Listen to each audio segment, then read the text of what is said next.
Hello, my friends. Nice to have you with us here. Tonight, I wanted to talk a little bit about the big kind of wild cards, if you will, that could shape our future. I wrote a book about wild cards. I wrote the only for a long time, and maybe there's one that somebody has written since then, but a book about kind of a systematic way in which you think about surprises, big surprises. How do you think about and prepare yourself for surprises? And I call them wild cards. And the notion about wild cards is essentially that there are major events that are highly disruptive, and they either are giant and they're so big and you see them coming and there is nothing that you can do about it. You're stuck on the coast and here comes a hurricane and you're going to have to deal with it and there's nothing you can do. Or the alternative is that there is something that is a big surprise. It comes so fast and that you can't effectively respond to it. And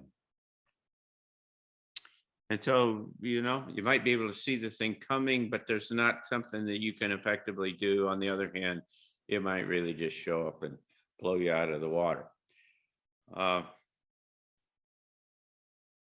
The Minister of Defense of Singapore came to me once back in about 2003 and said that that they had had a major problem with the SARS outbreak, if you'll remember that. And he said we were sitting there looking at all the usual stuff, and we had never thought about that. And it was almost like it walked in through the back door and just cut us off at the knees. And he said, we don't ever want to get surprised like that again. John, can you build us a system to keep us from doing that? And so I spent a long time and a good handful of millions of dollars to try to build them a system that was a surprise anticipation. And so I've spent a lot of time thinking about surprises and what they could become, how the likely ones. The little book I wrote called Out of the Blue, Wildcards and Other Big Future Surprises. It started out with 150 big surprises. I essentially tried to think of everything that could be highly disruptive, that either could come so fast or was so big that you couldn't, effectively deal with it. And I winnowed it down to 85. And so the book had about 85 scenarios. And if you want to know the truth, the reason why I wrote the book, or the underlying kind of notion, was because I was looking for disruptive events that could kind of facilitate the emergence of this new world without it being bloody or painful or, destructive or something else. And what I discovered was that of the 85 kind of wild cards, only 2 of them weren't painful or destructive or in one way or another. You can always get big change and you can always get, radical response and quick learning and other kinds of things if something kind of slaps you in the face. What is it they say about Republicans or Democrats that have been held up at gunpoint or something? There's some kind of event that comes into your life and it just changes your whole outlook and you suddenly see the world in a different way. And so that's all possible. So I've spent a lot of time thinking about that. And the only 2 scenarios that I could come up with that were really kind of benign and positive were the Messiah returns and ET shows up. And for my money, then maybe that's the same thing. You know, you never know what all this stuff looks like and what could happen. But in any case, that by the way, encouraged me to go to India and hang out with Gavatar, because the Messiah Returns was kind of like an avatar who said he was God on the earth and his job was here to facilitate this transition to a new world. And there was a lot of congruency there. And so I went out there and experienced India. But anyway, so the whole the space that we're coming into is unique in that it is necessarily studded with wildcards, with big surprises. What you're getting is a breakup of the old system and the disintegration, the implosion of all of the component parts. And the system we live in is so closely coupled and so complex that what you get is unanticipated responses and reactions to somewhere else.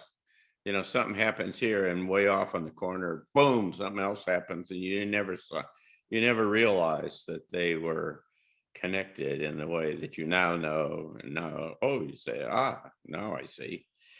But and then it has the potential of becoming kind of sequential, where one kicks off another, which then kicks off another one, and you then have issues and problems. That's happening right now in terms of Ukraine. The United States has put all these constraints on Russia, and thought they were going to kind of knock them off their pins. And what it's turning out is to blow back on the US and Europe. Putin's going to shut off the gas in Europe, and now everybody's going to come to Jesus, if you will. I mean, they're going to see the world in a whole different way because they never anticipated this, and they had a single point of failure and so on. So it's really fun to kind of look across the spectrum of the kind of wildcards, big surprises that could show up. I'm particularly interested. The biggest, for my money, kind of the biggest one, you know, apps on asteroid strike or a global nuclear war, or you know, some of those kind of crazy things or things that you can't really do anything about. Is when ET shows up, because when ET shows up, it's such a broad-based kind of impact across so many different segments and aspects of reality that the impact just over time just rumbles through everything. There's another wild card that's in the category of the big ones that you can see kind of coming, but it's kind of too big to do anything about. You know, in reality, it isn't too big to do anything about, but for most people, it's hard to wrap your head around the thing, and so it seems like it's too big. And that's what I wanted to chat with you about a little bit here. There is a dramatic amount of research that is being done from many different areas and spaces on life extension. It's been going for a long time. There's a guy named Aubrey de Grey, who's a researcher from the UK, who first made his name as it related to the World Economic Forum and some other kind of things, usually 25 years ago. talking about the fact that, he thought that you could easily double one's lifetime and maybe even far more than that within his lifetime. I met him once. Interestingly, it was out in the middle of the desert in Abu Dhabi, in the UAE, in United Arab Emirates. We were out at some event. Had been in Dubai for something for the World Economic Forum, and we all had some pig roast, or no, I don't guess they roast pigs, goats or something, whatever it was that the Arabs were roasting that night. But anyway, I walked over a sand dune and there he was. And so I sat there and talked to him a little bit, but he's kind of famous about this senescence, this ability to control, reduce aging.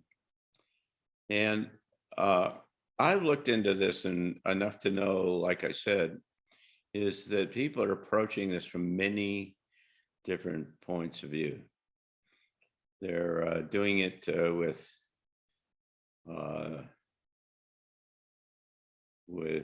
jellyfish, and of course with rats, and fruit flies, and just on and on and on. All these different biological types and things that they're working on. And you've all heard of telomeres or telomeres, depending upon how you want to pronounce it, and how that if you can keep your telomeres from being truncated, that you can presumably live longer, and on and on and on. When I absolute first exposure to organize a future studies, I went to the World Future Society conference. I knew nothing about the discipline or anything, and it was up in Minneapolis, and it was in about 1980, maybe 89, 1990 at the latest.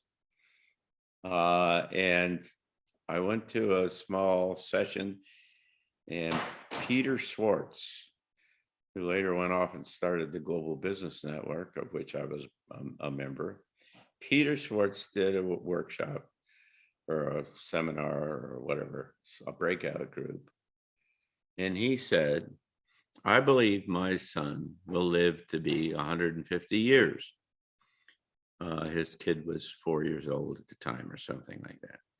He says that science is all converging so quickly that we're approaching the place very quickly that we will get a year's extension of life with every year's worth of discoveries that happen. So you live 1 year and you get enough discoveries that extends your life for another year. And so you stay in this loop, if you will, that just goes on and on. And what the folks who study the basic structure of cells and biological systems and so say essentially there's no reason why you couldn't live to be 1,000 years, that the biology is such, your anatomy and biology is such that you could live in these kind of biblical terms of the Old Testament, where you lived 700 or 800 or 900 years. And it's largely kind of contextual and behavioral things that we do, and the way we feed ourselves and other kinds of stuff that affects our ability to live for a long time. So I've given all kinds of talks where I've stood up in front of people and say, there are people in the room that we're looking at right now who are going to live to be 150 years old. That's how fast this whole technology is going, and all the discoveries and so on. So you should think about that. You should think about that, because if within the context that is going to show up in the next few years, you suddenly discover that it's possible, if not likely, that you would live to be, let's say, 140 years. And that if you were kind of 70 years old or so, you'd kind of halfway through your kind of your lifetime. You're not near the end, you're in the middle. And that, and by the way, the whole presumption here is that you live young and you die old, right? You don't go downhill for 140 years. You live with a body that's a 45 or 35-year-old body or something like that, to where you're kind of as good as you've ever been, or certainly very capable. And then you have a rapid decline at the end, I guess. But so it's productive time. It's something you could do. And what I say in the talks that I would say is, I'd say, you know, the governments are going to have to learn how to figure out how to do something about this, because every system in that supports human, humanity on this planet is all designed for people to kick off at 70 or 80 or 90 years old. It's got a built-in kind of notion that says, and it's really big in insurance, but it's everything. It's food, it's all everything like that, that says that our population is going to do what it's going to do, because everybody's going to die at 70, 80, 90 or something like that. So now if you double that, what you got is a whole bunch of old people, right? That and all your retirement programs and all your kind of the lifetime of a career, and just on, and to say nothing about food supply and everything. You got to rethink. I used to make a joke and say, the government's really going to have to figure out how to do something about this, because if they don't, they're going to have a whole bunch of old people that are rioting, and that because they're not being supplied with the basic stuff that is, generally provided by government, or by the whole culture or the society kind of writ large. So it's a really big deal. It's a really big deal. And it's really interesting, because if you really thought you might live to be 150, how would you start to think about yourself in a different way? And how would you think about the context in which you live, everything that's going on around you, in a different way? If you thought that you were going to live for another 70 or 80 years or whatever it was, would it change the way you behave and what your values were and other things? Maybe it wouldn't. Maybe you already got kind of a long view kind of built into the way you think of things. And no, maybe you live in a way that is compatible with a long life and a world that'll that you believe that will be around for a while.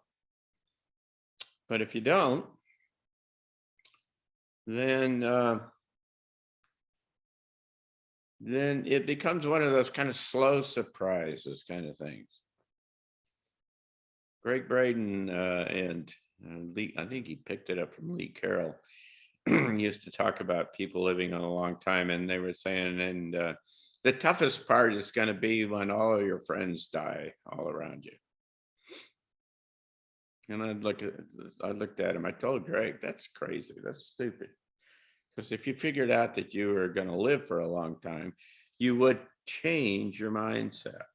You would change your perspective. You would look at life in a different way because you would see it in this longer kind of reach, in this longer period. And you would factor in the fact that a whole lot of folks that you love and have lived with for a long time are going to die before you do. But then you'd start to innovate, right? And you'd say, well, so how do I got to find some younger friends or do a community or do, whatever it is, you would adapt. You would not just sit there and feel sad all the time because all of your old friends are all leaving. So how would you adapt? I mean, how would you do this? How would you think? Now, there are a couple of aspects about this that are kind of interesting. I wrote a paper for a scientific journal once about this, and the question kind of was, what is the implications of life extension and what it would be? And what I distilled it down to at the time was it was all about marketing. What's the marketing strategy? Because if this was the presumption was it was some kind of a, let's call it a pill, it was a thing. Maybe it's a shot, maybe, I don't know. Maybe you get irradiated or something. But anyway, it was a thing. It was something that happened to you. And so there's two kind of scenarios that come out of that. I'm trying to make the distinctions between this is an externality, something that happens to you. It's not a matter of you exercising some more, changing your diet, getting a different kind of mindset through meditation, seeing your worldview in a different way. Those are kind of internal things. That's when we're taking this from a kind of a conventional point of view, then says it's a pill. Okay, somebody comes up with a pill, it'll double your lifetime. And so it's a marketing play, because if they decide that they want to sell this pill for a whole lot of money to a small number of people, that's one kind of a marketing plan or approach. Then all the rich guys will be the only ones that can get it and can afford it. It'll be like buying Bentleys or Rolls Royces or something, and that would turn into a really different world than if it was the other approach, which is that it's like aspirin, right? They make it available over the counter and anybody can do it, and you make your money on large numbers rather than small numbers. In that particular case, of course, then everybody would be playing in this space. And so there would be no intrinsic kind of conflict that would come from that approach. But it would the other way, if profits and wealthy were influencing or selling to the wealthy market was a principal driver in all of this thing, then you'd get you think it'd be it's crazy now with 1% or a portion of 1% owning half, whatever the number is these days, half of all of the assets on the planet. Wait until they're the old guys and they live longer than everyone else, and then wow, you complicated, exacerbated the whole situation really dramatically. It skews then you really have this disparity between the haves and the have-nots, because the haves, they own all the money and they live longer, and so they kind of dominate. I mean, that's a real science fiction movie story in there with these folks who've who've come up with it's like taking a space ride right now. You got to have $20 million in order to go right in the take a 45-minute space ride. And so there are very few people who can do that. And it's kind of like that. And so one way or another, it's going to show up. And if you presume that it's generally available, let's switch now and talk. Instead of this being a pill or some kind of human generated intervention, let's here's another scenario, which is an interesting one. What if it's a byproduct of a wave or a series of waves of energy that come out of the center of the galaxy or the sun or someplace that turn on and affect your DNA, and in so doing, with each wave, it kind of rewires you in some significant way such that you live longer. I had lunch today with a friend of mine who was one of the remote viewers in the government, the CIA remote viewing program. And she told me that's what was going to happen, that there were going to be these waves of energy that come and they address, the character, your DNA, the architecture of your body, and open you up and healing and, running your body clock back and all these kinds of things. Okay, let's take that one. Let's assume my psychic friend is correct. So how does that work? Does everybody kind of get old? Does it affect everybody the same way? Is it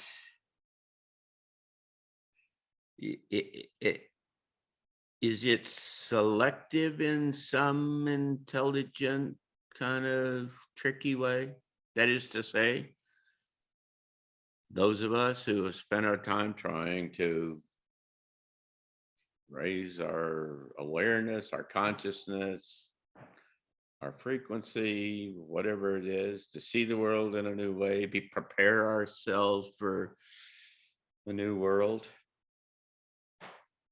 What if it's kind of selective in that it kind of activates those kinds of folks and does not, and other people, of which there's the majority, it doesn't affect them the same way. Maybe they get a headache. Maybe I don't know. Maybe it just doesn't take in some kind of way. Now, this is not just trying to build a science fiction logic or a narrative. There's reasons to believe that this might be kind of the process of this evolutionary push, of this awakening, whatever you might call, what you want to call it. But let's presume, for this discussion, that in the next 4 or 5 years, that there are these waves of energy that come out of the center of the galaxy, and you suddenly find yourself in significant ways seeming to regress in terms of your aging. Your memory comes back, your eyesight clicks in, other parts of your body work that weren't working as well as they used to. there are, and all of a sudden you say, wait a second. This is, I don't quite know what's going on, but this is changing my whole kind of potential, my life, my future, my whole perspective. It would be a really a kind of deep change, because like I said at the beginning in setting this thing up, everything is designed for, I mean, it just comes with the territory. I can tell you from experience that once you hit about 70, then the whole kind of world starts to cut to, to surround you and convince you that you're going to die really soon, that it's over with, you're going downhill, you're a senior citizen and you can get these discounts all over the place, and silver slipper things or what, they've got all these things that keep telling you that you're getting old, and you know what that means. You don't have much time. And so, they figure out how old you are and start trying to sell you on, I get these ads for walk-in bathtubs, that you have a door on the side of the bathtub so that you can walk in because you're too old to climb over the top to get into the bathtub to take a shower. What if instead of the whole system conspiring to tell you that you were going to die pretty soon and your time was up, that you suddenly started to switch and you certainly found yourself feeling better, having more energy, all of the things that are kind of associated with living longer? It would fundamentally change your life. And you ought to think about it now, because if you thought about it now, then you could start to prepare yourself in case something like that happened. If you found that helpful and interesting, and you haven't done so already, why don't you just click on the link below and give us your email so that we can send you alerts for the next segments of PostScript. We'd love to be able to tell you beforehand when things are coming downstream so you don't have to go look for them. And this is the best way to do that. We assure you that we won't share your information with anyone else. Thanks.